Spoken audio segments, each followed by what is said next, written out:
Success பண்ணா சந்தோஷம் அப்படின்னு வச்சிருக்கீங்க. ஏதோ ஒண்ணு வெற்றி அடைஞ்சிட்டா சந்தோஷம் கிடையாது. சந்தோஷமாக இருந்தா தான் வெற்றியே கிடைக்கும்.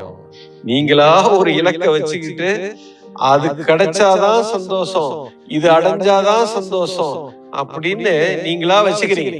நீங்க ஒரு டிஃபைன் பண்ணிட்டீங்க. அப்ப சந்தோஷத்தை என்ன பண்ணிட்டீங்கன்னா போஸ்ட்போன் பண்ணிட்டீங்க.